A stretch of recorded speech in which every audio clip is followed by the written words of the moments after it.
ദൈവത്തിൻ്റെ അതിപരിശുദ്ധമായ നാമം വാഴ്ത്തപ്പെടുമാറാകട്ടെ.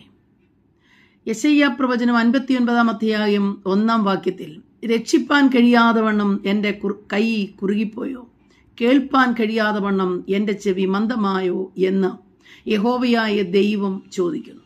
രാവിലെ സമയം പ്രാർത്ഥിച്ച്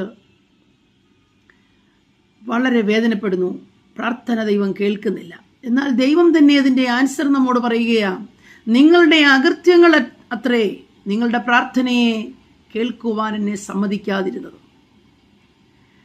യഹോവയായ ദൈവം തന്റെ ജനത്തോട് ആവശ്യപ്പെടുന്ന ഏറ്റവും പരമപ്രധാനമായൊരു കാര്യം, ഞാനല്ലാതെ ഒരന്യ ദൈവം നിങ്ങൾക്കുണ്ടാകരുത്, എന്നെയല്ലാതെ മറ്റൊന്നിനെയും നിങ്ങൾ ആരാധിക്കരുത്. എന്നാൽ ഇന്ന് നാം പലപ്പോഴും ദൈവത്തെക്കാൾ അധികം എന്തിനെയൊക്കെയോ സ്നേഹിക്കുന്നു. അനവധിയായ വിഷയങ്ങൾ നമ്മുടെ ജീവിതത്തിൽ കടന്നു വന്ന് ദൈവത്തിന് കൊടുക്കേണ്ട സ്ഥാനം നമുക്ക് കൊടുക്കാൻ കഴിയാതെ പോകുന്നു. ദൈവം ആഗ്രഹിക്കുന്ന രീതിയിലുള്ള ഒരു യാഗം കഴിപ്പാൻ, ഒരു ആരാധന ചെയ്യുവാൻ നമുക്ക് കഴിയാതെ പോകുന്നു. ഇത് നമ്മെയും ദൈവത്തെയും തമ്മിൽ അന്യപ്പെടുത്തിയിരിക്കുന്നു.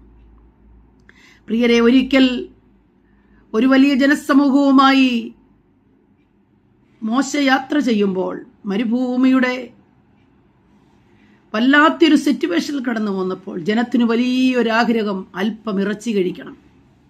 അന്നും യഹോവയായ ദൈവം ഇത് തന്നെ മോശയോട് ചോദിക്കുന്നു. മോശയ്ക്ക് അത്ഭുതമാണ്, ഇത്ര വലിയൊരു ജനസമൂഹത്തിന് മരുഭൂമിയിൽ എവിടെ നിന്ന് ഇറച്ചി കൊടുക്കും? മോശ ദൈവത്തോട് ചോദിക്കുമ്പോൾ ദൈവം കൊടുക്കുന്ന ഉത്തരം, മോശയെ, പ്രവർത്തിപ്പാൻ കഴിയാതെ എൻ്റെ കൈ കുറുകിപ്പോയിട്ടുണ്ടോ? സകലത്തെയും സൃഷ്ടിച്ച സകലത്തിൻ്റെയും നാഥനായിരിക്കുന്ന സർവശക്തിയുള്ള യഹോവയ്ക്ക് കഴിയാത്ത ഒരു കാര്യവുമില്ല. യഹോവയായ ദൈവം അവിടെ ഒരത്ഭുതം പ്രവർത്തിക്കുകയും തൻ്റെ ജനത്തിൻ്റെ ആഗ്രഹങ്ങളെ നിവർത്തിക്കുകയും ചെയ്യുന്നു.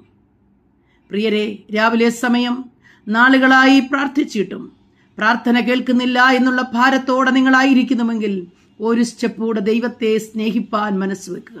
എന്നെ സ്നേഹിക്കുന്നവരെ ഞാൻ സ്നേഹിക്കും, എന്നെ മാനിക്കുന്നവരെ ഞാൻ മാനിക്കും. ദൈവത്തെ മാനിക്കാൻ തുടങ്ങുക. ദൈവത്തെ ആഴമേറിയ അനുഭവത്തിൽ സ്നേഹിപ്പാൻ തുടങ്ങുക. ദൈവം നിങ്ങളുടെ അടുക്കലേക്ക് വന്ന് ഏതൊരു അസാധ്യങ്ങളെയും സാധ്യമാക്കി മാനിക്കും.